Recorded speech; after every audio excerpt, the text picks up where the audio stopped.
Well, good evening, ladies and gentlemen.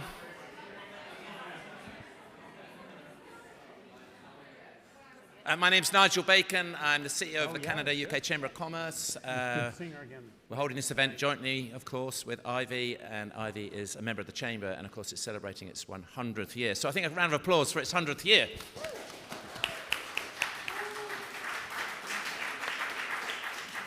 As you may have seen some of these attendee booklets floating around at the back, and it has, of course, the title of the event, Financing the Climate Transition.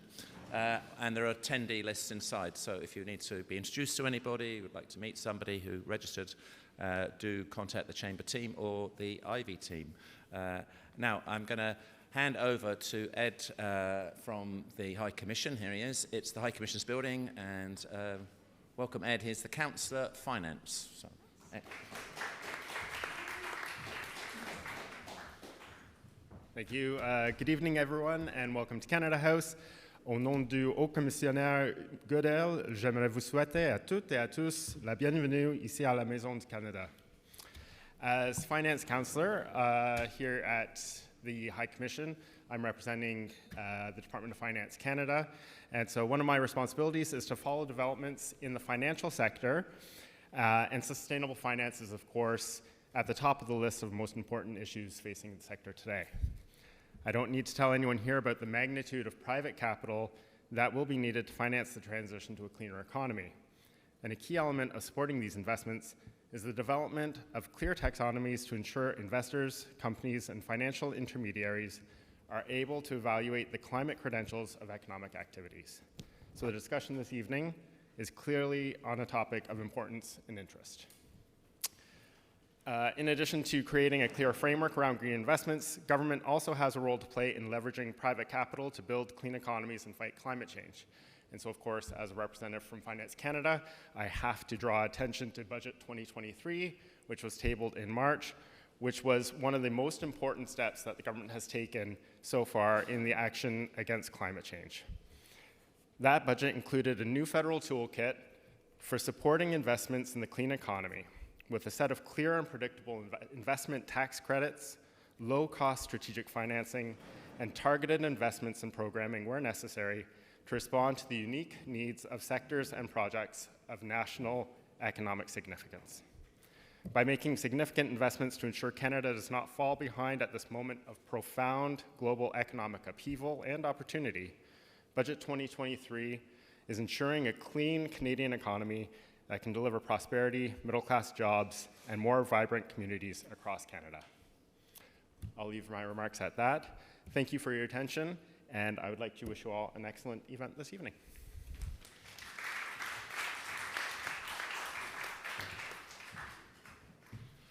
The format for tonight is we're going to hear from our moderator, Dean Sharon Hodgson, in a moment, and she's going to introduce the three distinguished panelists, one of whom is going to give us a presentation. There'll be hopefully time for Q&A at the end.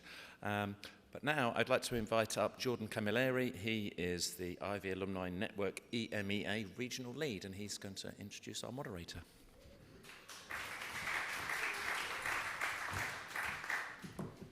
Hi, everyone. Thank you so much for coming. So my name is Jordan Camilleri, HBA 15. I, along with Emily and Adib over there, run the UK chapter over here.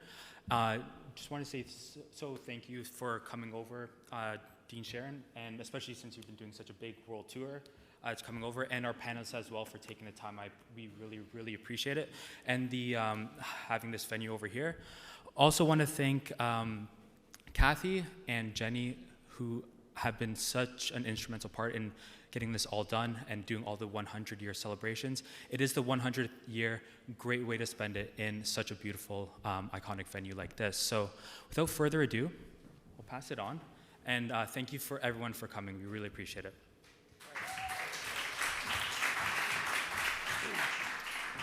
So I just want to make sure you can hear me because I've got two mics going right now. Is it good? All right, fantastic. So thank you, Jordan, for the nice introduction. And also thank you to Nigel and Ed from the Canada-UK Chamber. Really appreciate you hosting us here and advocating for us to get this venue for this evening. It's fabulous to be here in Canada House. This was sort of a dream of a bunch of the Ivey Alumni Network here, that this would be where the event was. So We've pulled it off.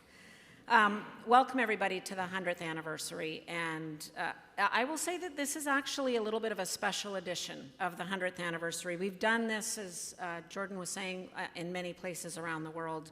We're going to do it a little bit different tonight, because we should. We should start to think about doing it a bit different. What we're going to do, instead of me spending a ton of time talking about the strategy, because I know a lot of our alumni have heard about our strategy in lots of different places that we've been pushing it, as well as in individual meetings that we've been having, is we're going to go deep on one of the topics related to the strategy, which is the importance of having a real impact on addressing the strategies to get to net zero. And you're going to hear from one of our top researchers in the space of sustainable finance, as well as two distinguished alumni guests who are industry experts. And as Nigel mentioned, the topic for tonight is financing the climate transition. Our intention with these events is to make them fun, get a chance for our alumni to connect again, also meet other Canadians, which is great, why we would have this at the Chamber, and also to make these experiences learning experiences, just like when you were at Ivey. You got that combination of the three, which we think made it a pretty special event. But I am going to spend a few minutes on the 100th and a few minutes on the strategy before we dive into the details. So, first of all, it is an absolute honor to be dean of a school that is celebrating its 100th year. It's such a pivotal time in the school's history, and it's got such a great history and done so many amazing things, and all of you have been a little bit a part of that. Just to take you back, the school started actually in 1919, and so for you good Ivey grads, that's 1919, 100 years is not today. It's actually a little bit longer than 100 years ago. And it was the end of the First World War. And a lot of young men were coming back from that war, and they really wanted to complete their education, and they wanted to start successful businesses. And they were looking for a chance to develop the education to be able to do that. And Western was actually the first school to respond. They developed a program called the Commercial Economics Program, which many of you now know as the Honors Business Administration, or HBA. And the university granted its first BA to 6 young men in 1923, almost exactly 100 years ago today. Over the past 100 years, our school has continued to grow and continue to excel. I believe we lead in Canadian business. I know there's a few non-Ivey grads in the crowd that I did speak to, but I can absolutely guarantee that it is a very unique experience going to Ivey and the way that we deliver our programming. We are considered among the top business schools in the world. And what I think is extraordinary is that our alumni network is ranked 10th globally across all the business schools out there. And so it really is a testament to the connectedness that we create in that classroom and then carry forward. And while the 100 years is a great milestone and we have a ton to celebrate, we've got, and particularly our strong legacy in teaching, research, and outreach. I really like to spend a little bit of time talking about the things that are changing and the things that really matter in our next strategy. And this is actually the other reason we're out for our 100-year celebrations, is to share our new strategy. I said I wouldn't go into details, but I guess the one thing, like I like to say, there's 3 things that you should know about the new strategy and where we're focused on. The first is, while we will continue to invest in that extraordinary student experience and case-based teaching, one of the new areas for us is thinking about innovating in the case method of teaching. And you'll see in all the information we send out, we talk about case teaching 2.0. That's really a much more immersive experience than what you would have traditionally been involved in. The second is creating these connections with our alumni that are two-way. It's around lifelong learning and making sure that whenever we're meeting with alumni, we're giving back and helping with opportunities to continue your learning in your career. And the third area, which is where we're diving in tonight, is to make a very real impact on a few critical issues that we think are really important for business and society. And these critical issues will evolve over time, but we've picked 3 big areas that we think is a great intersection between the capabilities of our Ivey faculty and their interest, the boardroom agendas that we're all dealing with, and societal issues. And the 3 issues that we've picked for now are the evolution of work, And when you think about that, that's how work is changing, and it's how it's changing because of technology, how it's changing because of equity, how it's changing because of how we approach the work today after COVID. The second is Canada's place in the world and how we build a stronger Canada and stronger Canadian businesses that can compete globally. And the third is sustainability, which is our focus here tonight. So as we're celebrating the 100 years and we're spending a little bit of time looking back, we're really focused on what's next for the school and moving the school forward. So with that, let me move on to the topic of thought leadership and sustainability. It's my pleasure to introduce our guests for this evening's discussion. First, I have Deanne-Laure Argelès. Did I say it? Okay, excellent. Associate Professor, Managerial Accounting and Control, and General Management and Sustainability. She holds the J.J. Wetlaufer Faculty Fellowship. Deanne-Laure founded and led the Sustainable Finance Lab at Ivey's Center for Building Sustainable Value. She is currently working on an extensive research program on conservation finance, aiming to channel capital towards protecting ecosystems, notably through conservation impact bonds. Welcome, Deanne.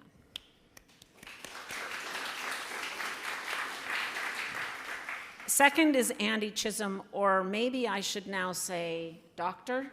Andy Chisholm, who just received his honorary degree from Western University last Thursday. It was a pleasure to host him. Andy is the chair of the Ivey Advisory Board, and he's a member of the Board of Directors of Royal Bank of Canada, as well as its U.S. holding company. He spent most of his career at Goldman Sachs, serving in progressive leadership roles in both London and in New York. And he also sits on the investment committee of ArcTurn Ventures, which is a clean tech venture capital firm. He's also on the board, a board member of Mars Discovery District, which is a Canadian innovation hub. And he sits on the board of Evergreen Brickworks, which is focused on sustainable placemaking and urban innovation in Toronto. He also was acted as a member of the Canadian federal government's expert panel on sustainable finance and subsequently the Task Force for a Resilient Recovery. He's a member of the advisory boards for the Institute of Sustainable Finance at Queen's University. See you Queen's guys, I gave you a little shout out there. And he's also on the advisory board for the Center for Building Sustainable Value at Ivey. Andy, welcome. And our third panelist is Parali Jamal. Parali is graduated with an MBA from Ivey in 1998 and is the UK lead for ESG and sustainable finance for DSS Plus, a global boutique consulting firm. He assists private equity, private debt, and other asset managers with their ESG priorities and with ESG exit readiness issues for portfolio companies. Early in his career, Parali was the head of E&Y Canada's corporate finance, renewable energy, and clean tech team, and a senior member of the national real estate and public sector teams. Subsequently, he was a global network coordinator for the E&Y Global Transaction Advisory Services Leadership based in London, UK, and later COO of the EY UK Ireland Valuation and Business Modeling Practice. From 2014 to 2017, he was CEO and CEO of the London, UK-based circular economy business. He is an accredited external assurance reviewer for the UK government's infrastructure and projects, a member of the Coalition of the International Platform for Climate Finance, a member of the Sustainability Committee for the Institute of Chartered Accountants of England and Wales, and a fellow at the Royal Society of Arts, Manufacturing, and Commerce. Welcome, Parali. And we're going to start our conversation with a little bit of some thought-provoking thought leadership from Deanne-Laure, who's going to take us through a little bit of a framing for the discussion tonight. So Deanne-Laure, over to you.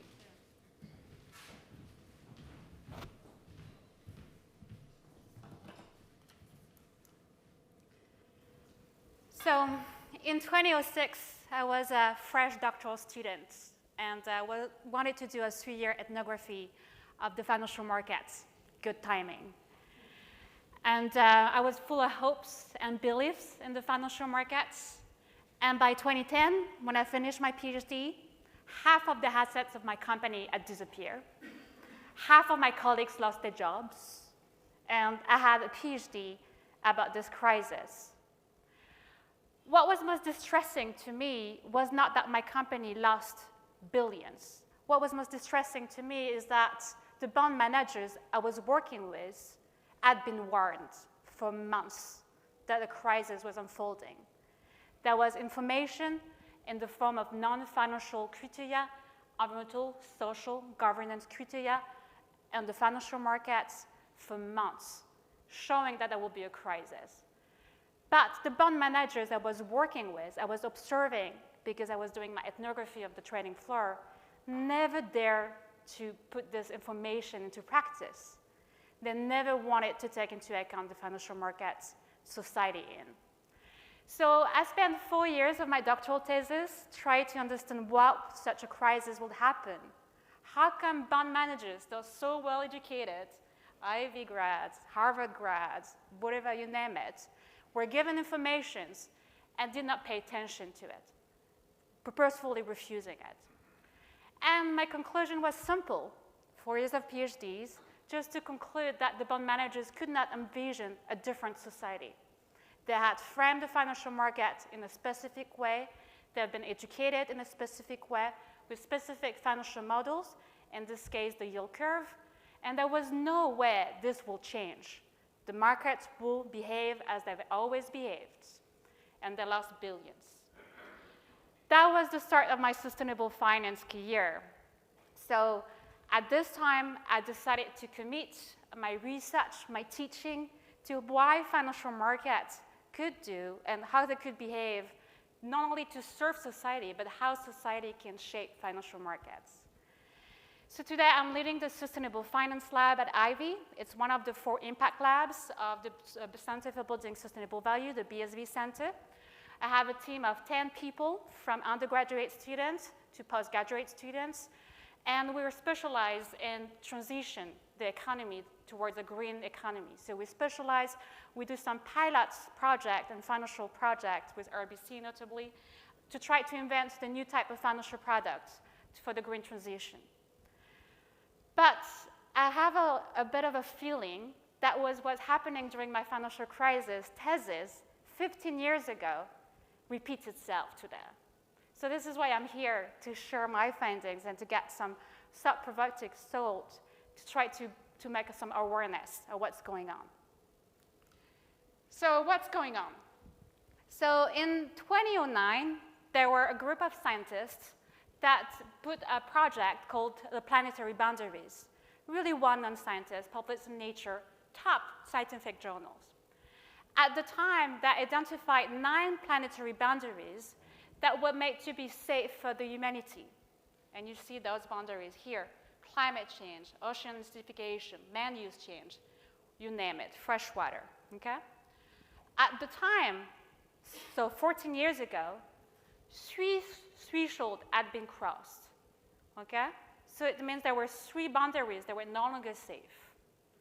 Last month, the scientific team updated the article. Again, Nature, you can go ahead, they put it in open access. So guess how many boundaries are still safe today? There's only 1 safe and just boundary remaining. So in 14 years, we almost already had the threshold of what a safe space for humanity is. We're over. And this has already some impact on society and on the economic system. So that's the Canadian Climate Institute. They estimate that by 2025, which is like 2 years, a year and a half from now, we would have lost 25 billion in damage. And I don't even factor the wildfire, the fires we have this year.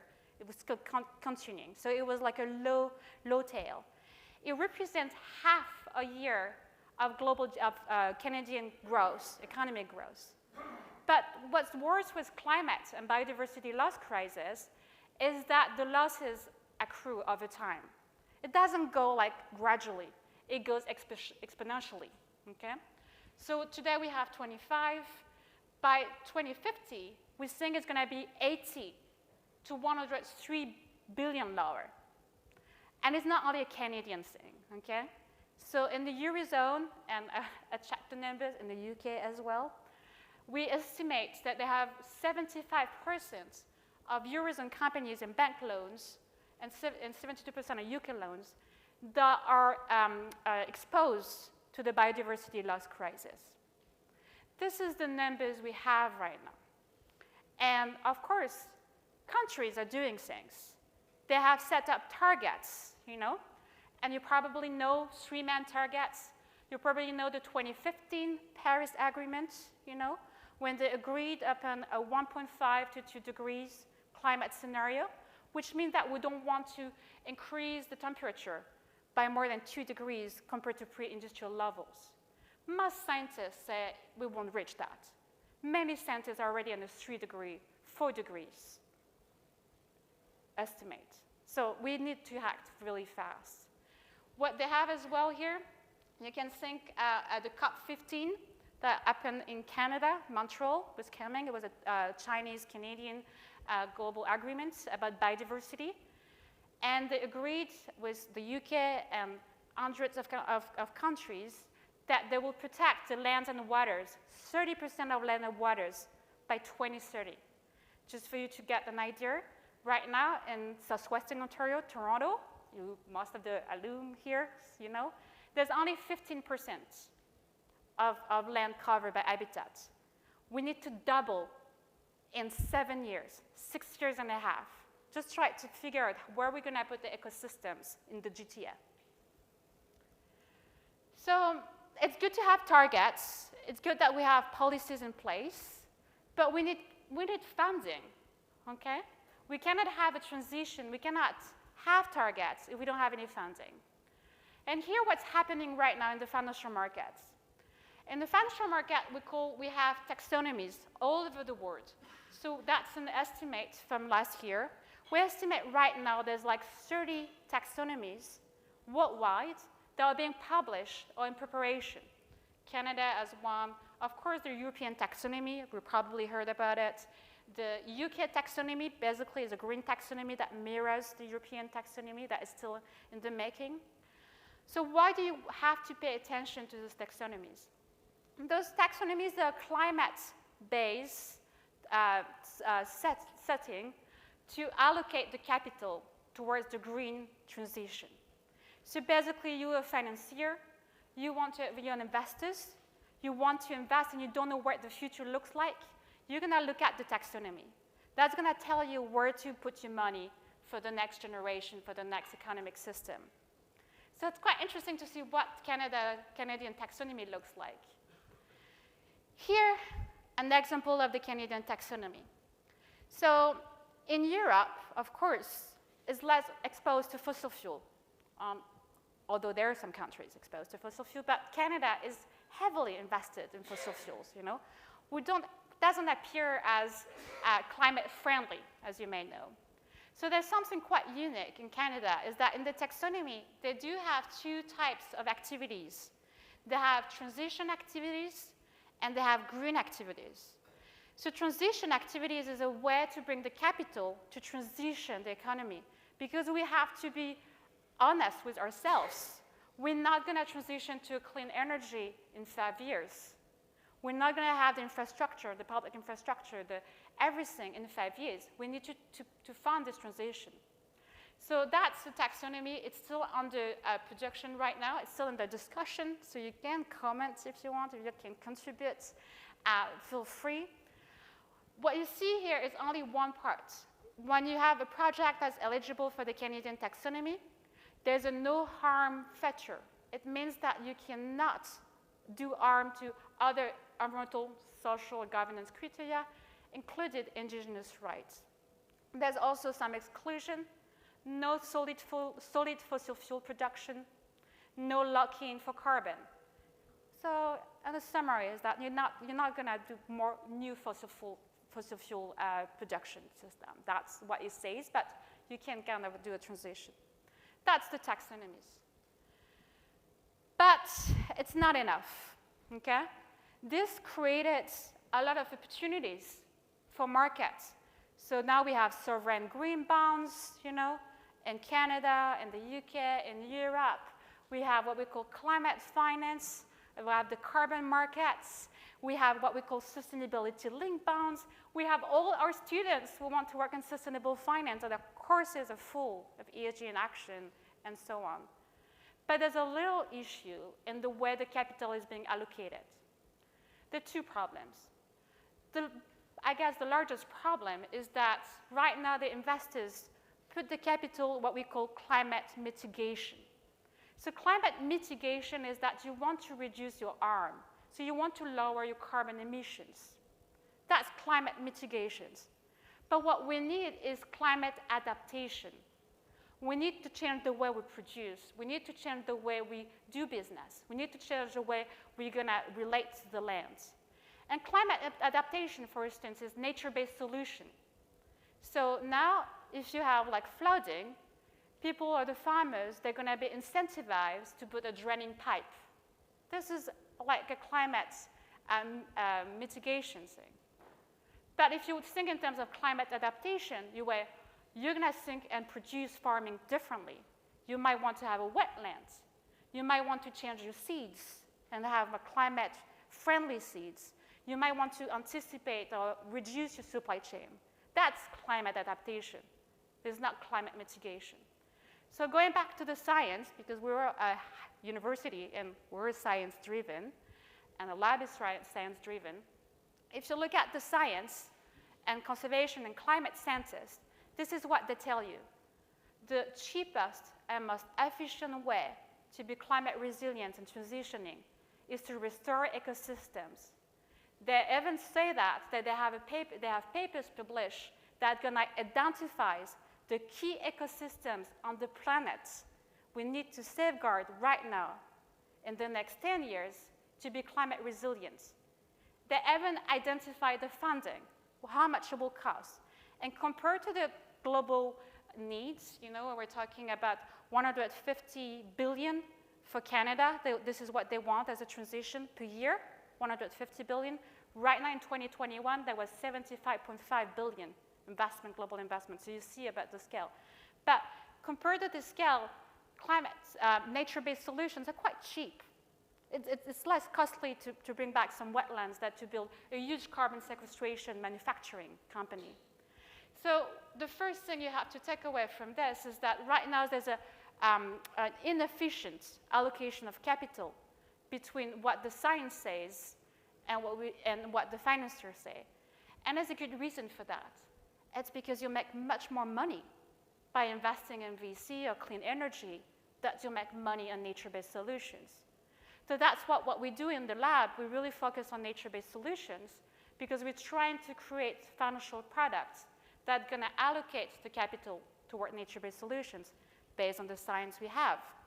That's the specialty. The other issue we have, and it goes back to my financial crisis, is that the way financiers think about the world don't match, doesn't match what we need. Now we need financiers that are systems thinker. We need financiers that are going to work with interdisciplinary team that read science, because this is the world we're in. We need a financier and a financial system that are going to think in terms of global issues and have reporting systems that match. And we're still a bit far from it. So I guess this is where Ivey comes in, and this is our priority now. So in the BSV Center, it's a large center, we have this mission to shape pathway of systems change toward an ecologically sound and fair future. It's really important to see the first future. We need a just transition. Because we don't need to get the transition only for the wealthy that will be able to live in the air conditioning. We'll live to think about the transition and the majorities and the people who live in the emerging countries, but also the poorest people as well, for instance, the indigenous communities in Canada. So we really focus on the just and ecology transition. So we have 4 labs, 4 impact labs. We call them impact lab because we really try to get impact. This is one of our key missions. And we are living labs. So what is a living lab? A living lab is that we test things for real. So we partner with companies, we partner with whoever wants to work with us and align with what we do. And we do, like, for instance, trials, like with farmers. And we see what happens in real life. That's the spirit of the Living Lab. It's not theoretical. Of course, we do the theory, we do the math, but then we test and we see what happens. And some things work wonderfully, and some things, you know, you have to adapt and progress. This is what science is about. So I'm just going to feature 2 examples here of the Sustainable Finance Lab, but it's a really collective feature we have between the colleagues. So this is a Deshkan-ZB Conservation Impact Bond. It came from a student, an MBA student in my class when I was teaching sustainable finance, and I know some of you were in my classes. So I had this exercise for the students when they have to create a financial product that's going to, you know, address a societal issue. That's the job I give them. You're being assessed on that, you know, you're business school students. And it came with an idea of having an impact bond for a conservation organization. It was working with an IFP, so you see that you have a bit of a connection here. And so it came to me for a few months and years, and he had this idea, and so I was working with him, like trying to help him and deciding him. And we launched this conservation impact bond a few years later, fast forward, you know, it takes a little time. And this is a really unique project because it's a pay-for-performance contract that's going to incentivize people to fund nature-based solutions. So investors come here and they're going to fund biodiversity restoration. So you're basically talking about wetlands or ecosystems corridors because we need to shift from 15% to 30% habitat coverage to be climate resilient. So we need the funding. The public funding won't be enough, you know. And this is a really unique system because it's a 2-high seeing product. So 2-high seeing, you see with 1 indigenous eye and 1 Western eye. So why do we have that? Because the indigenous communities in the world, they represent 6% of the population. They're the steward of 80% of the biodiversity left on the planet. So we have a community with only 6% who have protected 80% of the biodiversity left on the planet. What does it tell us? They have knowledge. They have practices. We should listen. We should work together. So this is a really unique bond in the sense that it's weaving both indigenous conservation science and Western science into a financial product. And at the lab, we're supporting it. Now it's a blueprint for replication. It's been also used as a model for the federal government. And it got awards last year in the London, UK for climate. This is one example. Comes from a student, comes from an exercise, came to reality, and that's scaling. I have another example here. And it's the forthcoming Financial Times article, so it's not yet published, you know? It's a little thing here going on. So it's a project we have with RBC and CIBO Canada. It's a collaboration between the Sustainable Finance Lab and Innovation North. So Innovation North is led by Professor Tima Bensel, and they really focus on systems innovation. Because when you innovate in systems thinking, it's not the same way as you innovate through a product or organization. And so this project as well, we're trying to design a new type of financial product that's going to help farmers to change their practices toward regenerative farming. So instead of just asking them to put more pipes to drain when there's more flooding, to try to think differently about the agri-food system. And we have more projects on the agri-food system as well. And I guess this is my conclusion for you. We need everybody to go towards the system change. And so that's what we hear and invite you to in the conversation. But you can do as partner, as former students, but also as individual and citizen, because we're facing probably one of the biggest challenges of a world they've never experienced before. And so we need everybody on task right now. Thank you.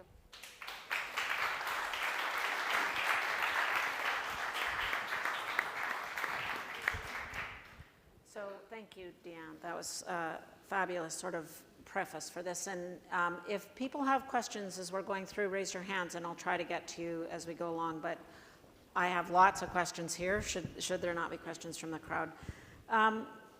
Let me start with you, Andy. So Deanne made a compelling argument and showed a little bit of the science around the need for speed in terms of attracting capital to dealing with these issues. Do you think that it's moving fast enough? And if you don't think it's fast enough, what do you think is the reason why it's capital isn't coming the way we need it to make these investments?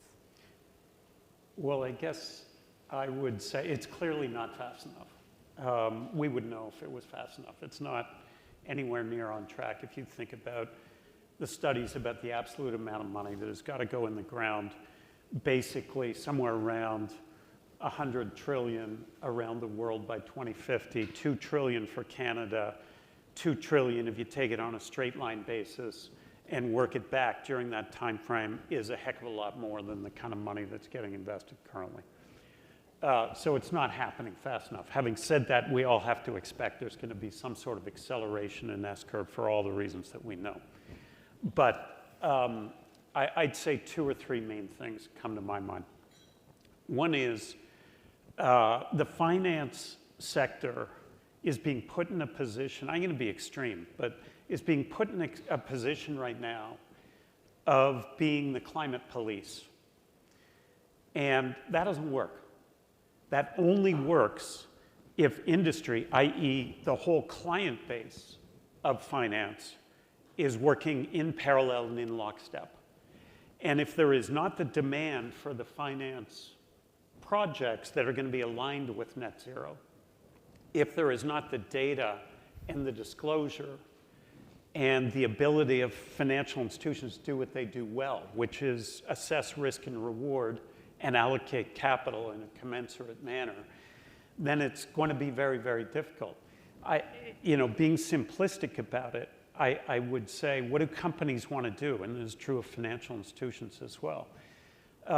Companies want to do what they traditionally want to do, and they want to make deals, and they want to make money, and they want to pursue commerce. Secondly, companies are going to do what they must do, what they're being told to do, what the regulations say. And the third thing is what they should do, or what they feel they should do.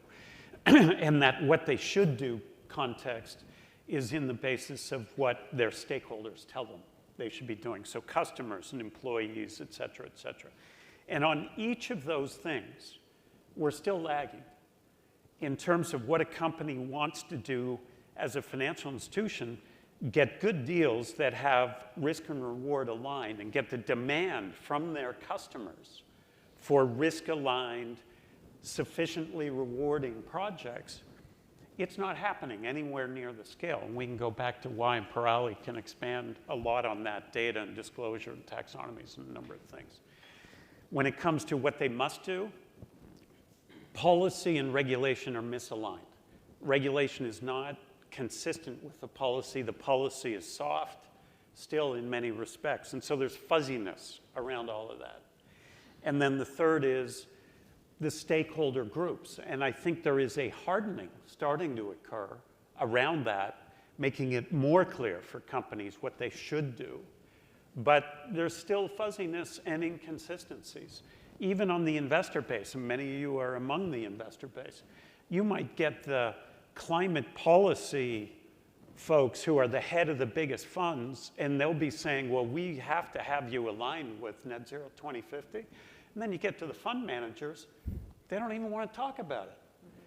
And so all of these 3 levels have to be working in an appropriate way, and finance has got to be aligned with the rest of the economic sectors in order for this to work the way we want to. Now, having said that, it's getting there. We don't see visibly all the progress, but the foundations that are being put in place are tremendous. And it gives me actually a lot of optimism that we will get there as these foundational elements start to bite. Things around disclosure and things around taxonomy. But anyway, I'll shut up now. Raleigh, would you like to add anything on that? Yeah, just to build on what Andy said. When you look at the Paris Agreement, there's a clause or article in it that talks about a plan for transitioning finance to help meet the articles of the Paris Agreement. And you have a lot of different signatory organizations. You've got the PRI, you've got GFANZ, you've got the Net Zero Asset Owners Alliance, and on and on. And they're all good. They all have good intentions to address climate change issues. But there's no global coordination around this. And so something that I'm involved in, which Aviva has been leading, is trying to get focus from the global community around how to coordinate this. Who's going to monitor, do the reporting, provide technical assistance, knowledge sharing, both in the public markets and in the private markets, but also with government. How do you coordinate this for the 100 million, or the 100 trillion? 5 trillion a year roughly is what's required, people say. So the proposal that's being discussed and put forward is that an organization like the OECD should play that role, because it has its roots in coordinating these sort of economic development initiatives after World War II, I believe, right? So something like that can help coordinate the flow of funds and not be a global police entity, but a global coordinator around this, because there's just too much discoordination. So that's one thing. Who's coordinating this? Yeah? And yes, you do have the, the Net Zero Finance Ministers Coalition, but it's government entities, and there still isn't private sector coordination within that. So you need that. Then you need the regulations, and I share your optimism because it's slowly starting to happen, where you have, as soon as you get the accounting profession involved, I'm not an accountant, but involved in sustainability issues with the accounting profession here, the disclosure requirements are going to come out. So as soon as you have to start reporting on these things, then there's going to be more eyes on what you're doing. Now, it's already happening, but the accounting profession is going to help standardize this globally. And then things like even ISO certifications are now incorporating more sustainability issues. And then there are other examples too of regional and local, but you need more of this focus. The other thing, if I may just quickly add, is that whenever there's change, you're going to get some early movers, and because they feel the pressure or they're more enlightened, call it what you want. The pension funds, the life insurance companies, because they know that if they don't address these issues in 30, 40 years, it's going to ruin their business, right? And we're already seeing life insurance policies and programs change. So when you look at who is driving this, if you take say a private equity fund that has investors that are pension funds and life insurance companies, they're pushing them harder than other LPs are. And that's natural. There's going to be some players in the market that will drive this more than others. And then you have regional differences too, which I know we're going to talk about later. So you need these things to come together, but you also have to expect that certain market participants are more motivated, and they're going to help drive this more quickly. Okay. Deanne, did you have anything you want to? I'm going to share a little anecdote. But a few years ago, so we're teaching sustainable finance as an elective, and there's a derivatives as an elective at the MBA programs. And a few years ago, we had more requests for sustainable finance than derivatives. And for me, that was a key moment, because it did show us that the MBA students got it. They wanted to get the jobs. You know, there was a move from them. And at that time, this is where my finance colleague contacted me, because they wanted to know how come there were more students in sustainable finance and derivatives, you know, and they wanted to work and see whether we could have both courses talking to each other. But I think it's quite interesting when we see the students, they're shifting. They want to work on this, they want to learn, because I think they see that's going to be the future. So that's a little anecdote, but it does tell them. Yeah. It's interesting, I get the idea of global coordination and having a global taxonomy and coordination to all that, but in a capitalist market, isn't it first mover advantages? And why are there not some organizations that are sort of jumping on this ahead of time? Because that's usually the winners in this, and that's what we've seen over and over again. Waiting for governments and big accounting organizations across the globe to solve this for us seems challenging. Why do we need that? Well, I'll offer a couple of thoughts. One is, sometimes it's best to be the fourth owner of a ski hill. First mover advantage, yeah, that occurs sometimes. Sometimes second mover advantage is pretty good. And the point being, if the economics are not right and the risk alignment is not right, you may want to be a leader, but it's difficult for you to be as aggressive as you would like to be unless the conditions are present for you to act. And it's very difficult in a hugely interrelated systemic thing, financial system, hugely interrelated, for you to act on your own, to act unilaterally. It's very, very difficult. Having said that, I think there are a number of institutions that are saying, yes, I do want to lead, I do want to help, I do want to put my capital knowledge, put my client relationships, put my research capabilities on the line to try to advance this. But they can say that all they want. They need the clients, they need the system, they need the markets to continue to evolve alongside for that desire to turn into action. Do you have a thought, any additional to add there? Yeah, I mean, just building on that, there are market forces like the price of oil and how that affects investment opportunities in renewables, for example. And then you have things like Brexit and COVID that disrupt economic growth and trajectory and so on. But you do see pockets of opportunity and growth, whether it's Al Gore's, they call it Al Gore's Fund, which is just recently raised a fair bit of money and is quite oversubscribed. They are generating good returns, very good returns. And when you look at things like you mentioned, green bonds, climate bonds, there is still relatively small, but I think in the first quarter of this year, about 200 billion globally was raised, about a 15-20% growth over the previous year, or previous quarter, but a bit of a decline over the previous year. So you are seeing this sort of, these sort of opportunities. But yes, there are market forces, and capital has to generate a certain return, whoever the capital provider is, especially given the economic environment we've come out of and still going to go into. Yeah. But I think as you look into the longer term, the transition, the adaptation opportunities, investment opportunities that are there will continue to drive growth in this. We're seeing more capital flow into this. And I'd say also, one of the things that is so fantastic, the school is now thinking about this, thinking about how those folks that are in school right now, the future leaders, the ones that are going to be living this most significantly during their careers, are really starting off with a grounding on this and starting off with an urgency and a sense of purpose and a sense of possibility around this. Because just take Canada. It's going to be very defining competitively over the next 20 years, whether we figure this out or we don't. We are the most carbon-intense economy of the G7, and the whole world's got a short on carbon.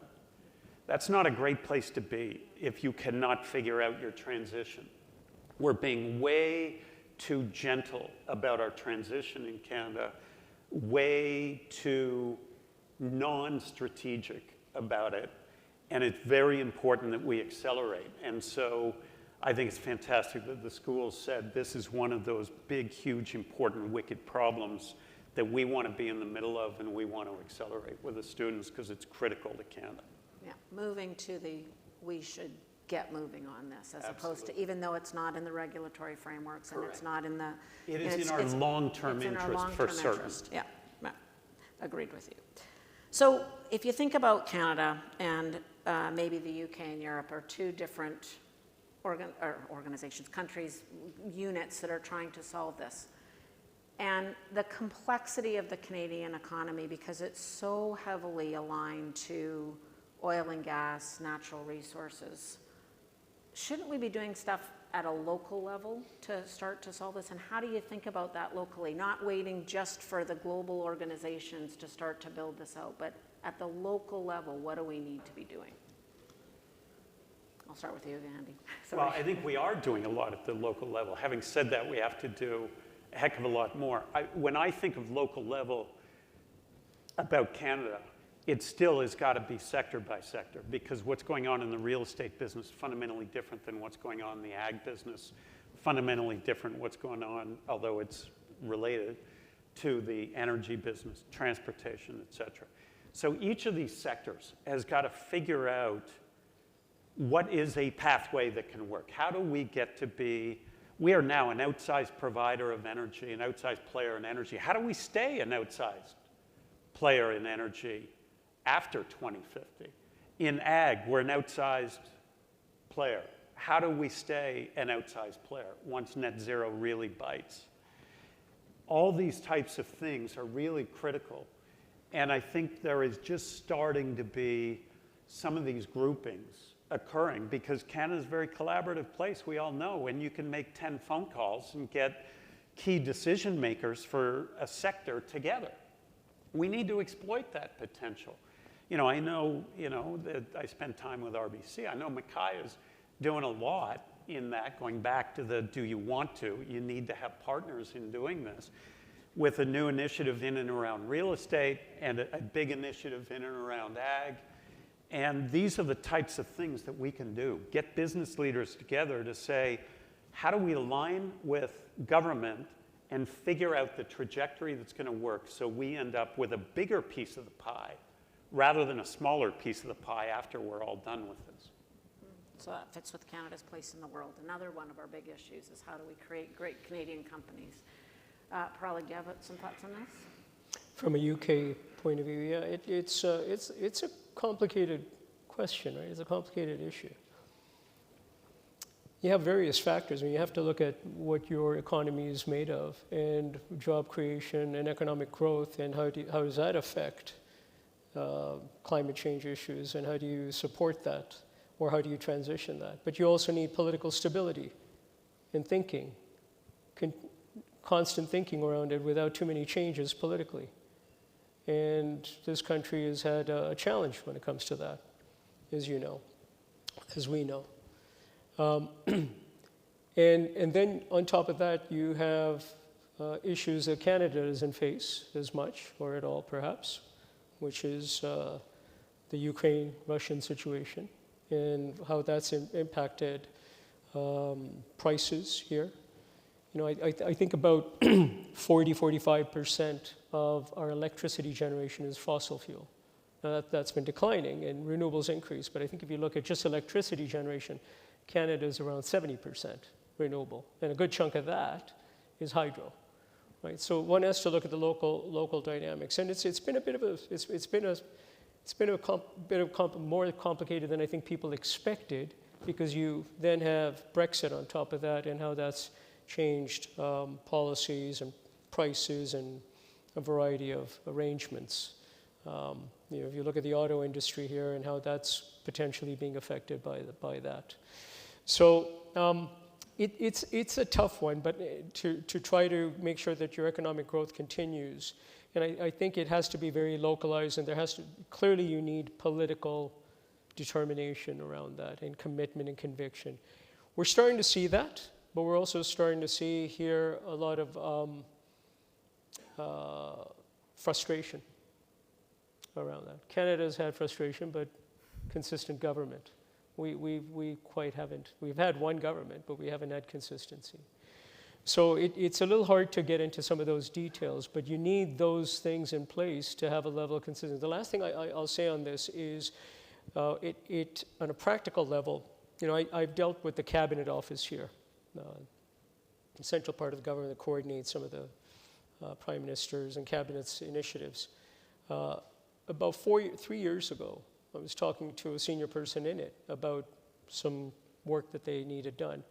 And they were having difficulty making decisions because ministers were changing because of the upheaval that we were experiencing here politically. And so everything was on hold in every department. Every major initiative was on hold. And there was a high level of frustration for them, because they wanted to take this country forward as civil servants and public service people. So, you do feel those issues, and I think so the politics needs to get straightened out in order for some of the other things to get into place.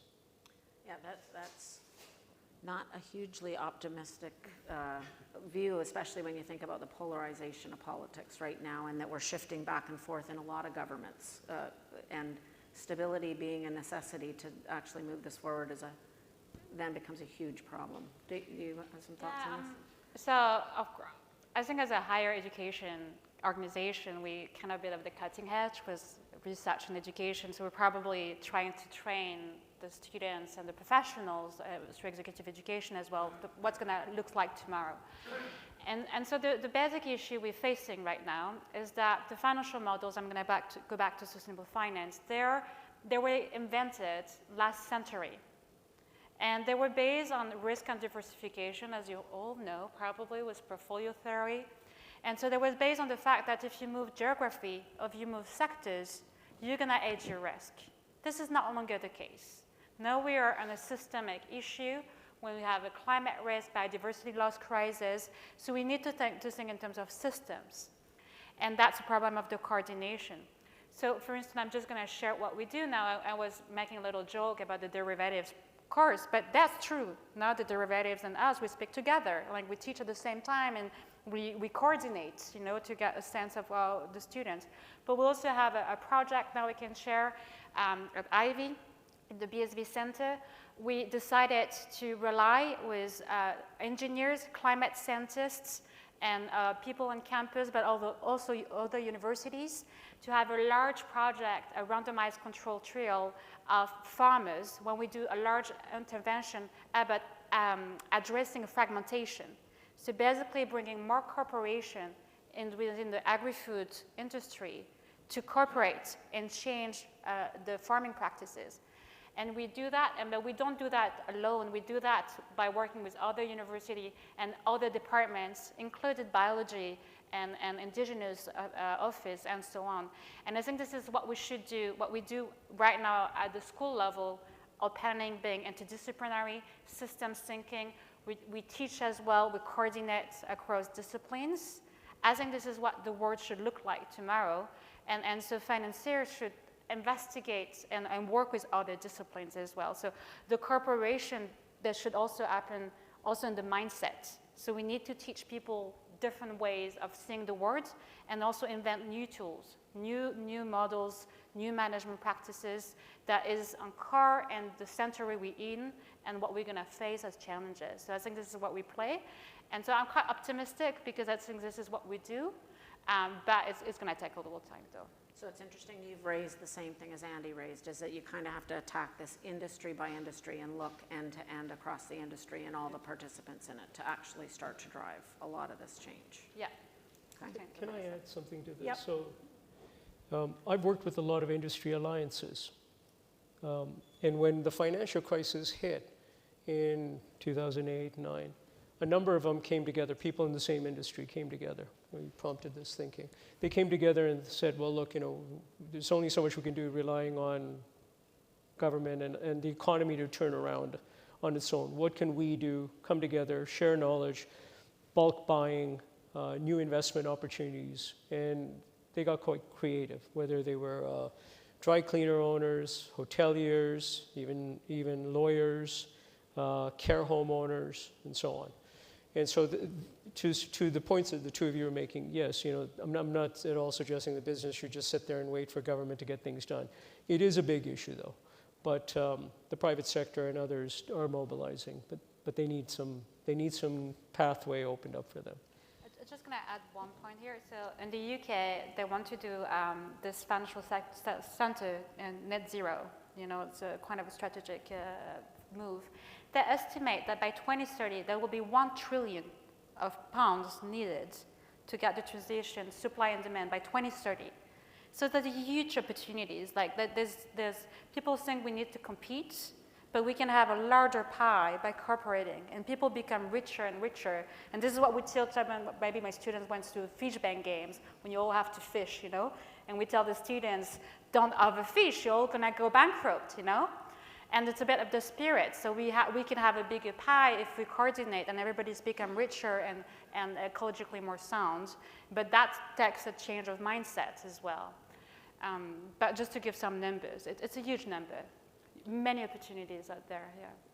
So you had all these financial institutions that signed up for the GFANG piece of this. GFANZ. GFANZ, sorry, FANZ, that's correct, that Mark Carney was advocating for.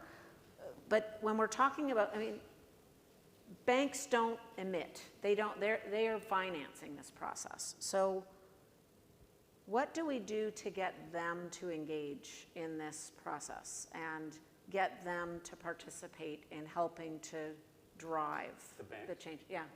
They're doing a hell of a lot in the background. So speak more about it. I know They're some of it, doing an enormous amount in the background, but they're doing it with no data or poor data.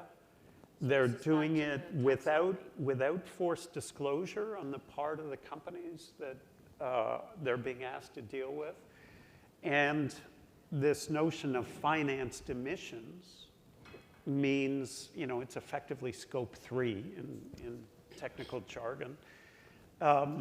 And what that means is if your client who is taking the action that is causing the financed emissions, building a building, or building a pipeline, or building a road, or investing in a new car plant, whatever it might be, those financed emissions, if those clients are not moving in a consistent manner, then the bank is in a very awkward place.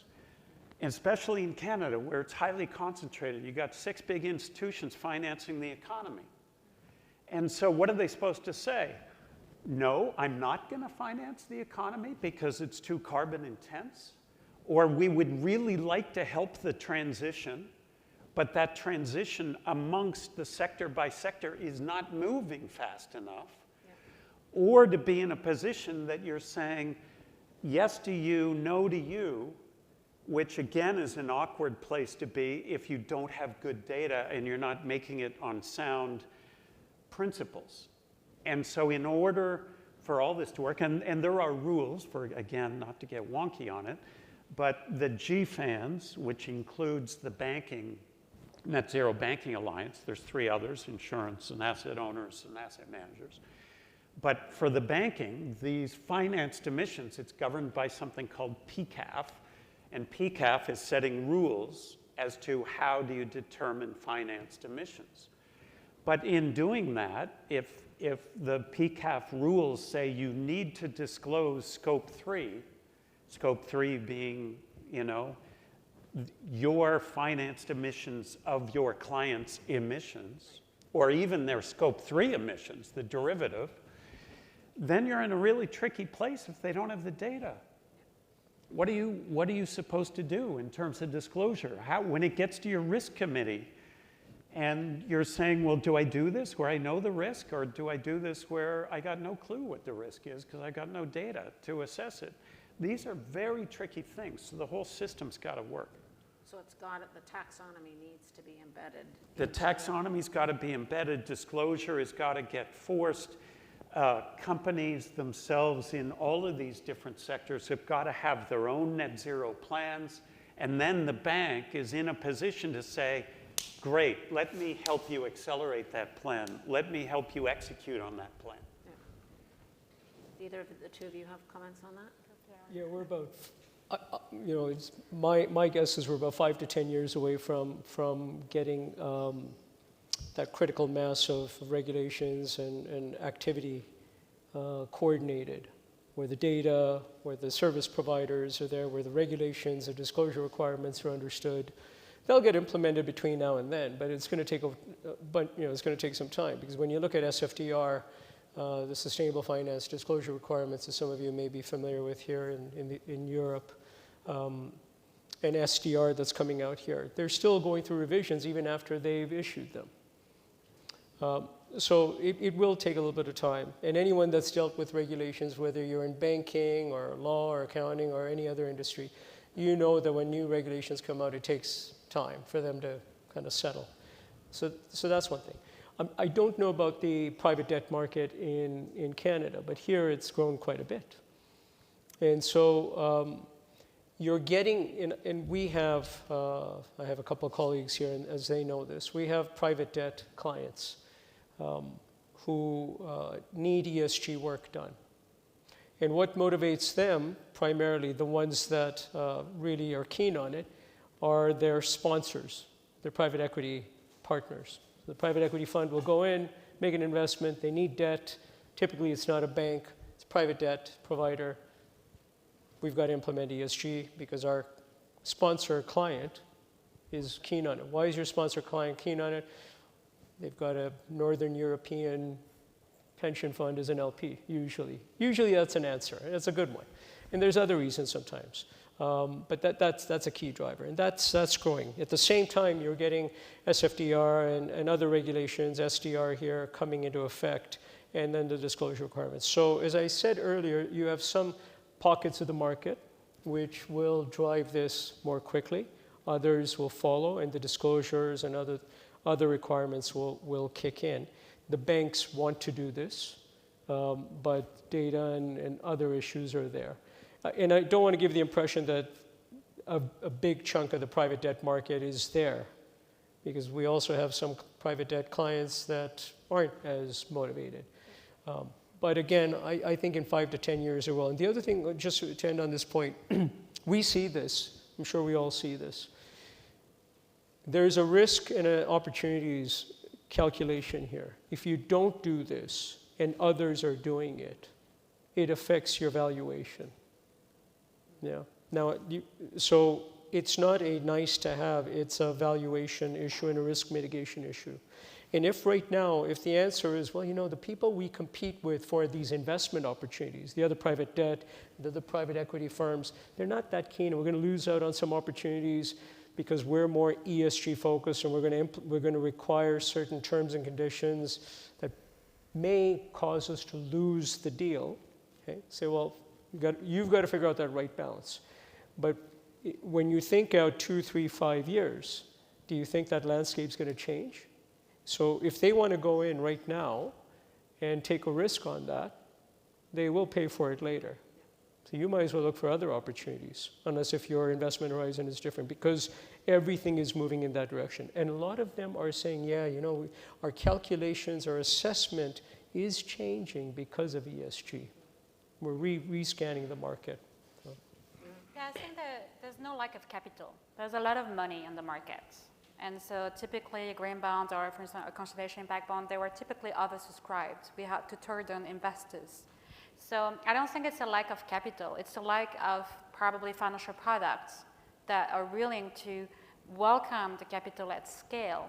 And that's I think that's going to be the challenges for the next years, is to scale those type of financial projects that could be quite at small scale right now, like a bond or like a 100 million project, but we need something at really large scale, and we need to go really fast. And so that's where I think there must be a bit, we cannot wait for the numbers to come, because if we wait for certainty, we'll be too late. That's for sure. It's a bit like the financial crisis with like COVID. So now I think we have sound science that we know globally we have the big pictures. We know where we have to put the funding to transition to nature-based solutions. I think we need to go there and maybe go before we have all the risk assessment and all the politics aligned, because we're going to lose 5 to 10 years, and this are an urgent matter right now. In the next 5 years, we really need to move fast. So it takes some courage as well. I agree, but just to make it tangible, some of the disclosures that the banks are being asked to make, if they rank their quality of their data, their confidence interval of their data, 1 being low, 5 being high, my guess is most of it's somewhere around 2. Yeah. And they're having to make public disclosures on information that they have a confidence interval of 2 out of 5. Next thing you know, they're getting sued by people saying you're misrepresenting what's going on, or you have ill intent because you couldn't have known. Yeah. And so we need to align. That's why these things are really important, to get advanced and get aligned. And unfortunately, with the financial institutions and some of the fallout from the GFANs, on the insurance side partly, but also some of the banks that have dropped out, in part that's been and around legal issues, but in part it's also been the risk of being sued, the risk of litigation. So a lot of this stuff ends up happening behind the scenes and Absolutely. not in the public eye because they can't afford to have the political risk associated with it. But another dimension that I think Ivey can be really important at, the banks can be important at, the insurance have got an important place, the big private funds have got an important place, is figuring out how to create capital stacks to finance projects. We all, most people know a lot about how to build a capital stack, different risk return objectives at different levels, and using the concessionary power of government finance, i.e. low rate expectations and or a willing to support the risk mitigation in some way. Some mezzanine, which comes in with folks who might want to earn a return, but they'll be okay if it's an okay return, not a top return if there's impact. And then market-based stuff.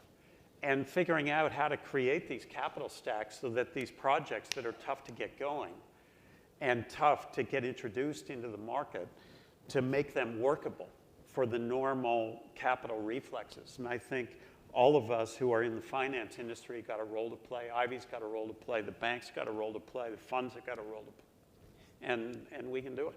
So Sharon, we did not coordinate, but we've just published a paper in Ivey Business Journal on concessionary finance by the lab to get climate transition. So I really invite you to read this article with the Ivey Business Journal on this concessionary finance. So that's one of the suggestions we make as well by the school level. I'm going to end on a more optimistic note. I'm going to have the last word on it, but I just want to ask each of you, are you optimistic about the future? And do you have any advice for this group? I'm going to start with you. I've just had my third child, so yes, I'm optimistic.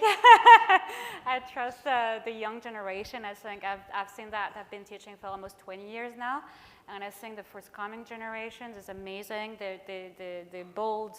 They want to change the world. And so, yeah, I'm optimistic. I believe in the youth and also believe in the older generation, included myself, to help them raise the change. She looked at you and I when she said older. No, included myself, I say the older generation. Proud? Yeah, I'm very optimistic. It's going to be bumpy along the way, which is why I think 5 to 10 years, not for everything to work out, but for there to be significant momentum. It's a future of future generations. There is no choice. And people will wake up to that. And I'm seeing it. I've worked on E, S, and G issues for over 20 years. I've never seen momentum like this, and it's accelerating. It's bumpy. It's rough. You're getting these issues and so on.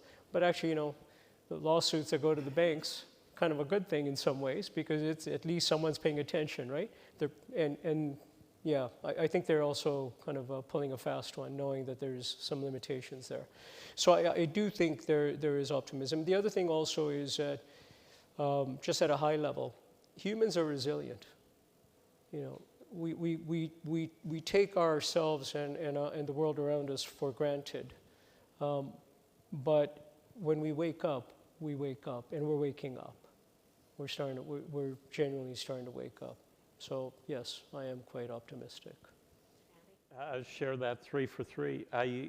We're going through that hugely messy period where you've got big entrenched systems that are being asked to change, and you've got status quo which has to be broken.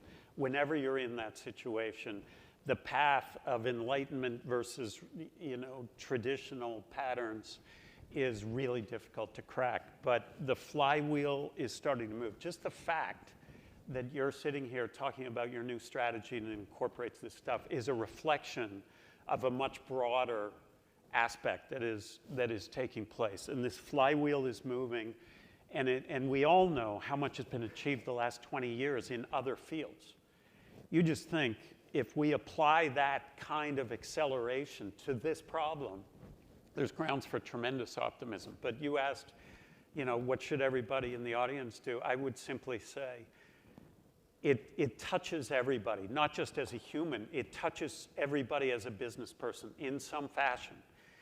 And if you don't think it does touch you, you haven't spent enough time thinking about it. And so as a result of that, the issue is everybody has got to attach it in some fashion to their day job. It's not make it their day job. You might be a trader, you're going to be a trader, but you've got to attach it to your day job. You've got to understand what is the intersection with what I'm doing. And therefore, once you understand that intersection, you might start imagining what your role can be to play a piece in this. Yeah. And it can be self-interested, it can be economically motivated, or it can be to save the planet. Whatever the motivation is, it's going to lead to good things. So I'd encourage a lot of you to take the chance to listen to Andy's honorary degree speech, because he concluded, and it was, we got so much feedback from the master's students on Thursday after the event. And his argument at the very end was, or his plea was, don't turn this into you should, it's I will. What will I do to make a difference? And the reason I'm so optimistic is the students who are coming out of our programs now. This is their number one concern. This is what they're focused on, and this is what they're driving. And so that I'm hopeful that the next generation is actually going to push this a lot harder. So with that, I wanted to thank all of our panelists for their time today. Stay seated. I'm going to... Small gifts for each of you. Barali, that's for you. And we have a special one, the female gift for Deanne. So thank you very much for being here. And I'm just going to make a couple quick closing remarks. Again, thanks to the panelists. It was a great job and a great discussion. We're going to be around for another 30-ish minutes if you would like to have any conversations. And also, there's no better time than a centennial and an event like this to say thank you to all the Ivey alumni that's here. You guys are what made the school great over the many years, and the connections that you keep and the ways that you continue to give back to us with cases. You come back to the school to participate in class discussions. You support our recruiting efforts.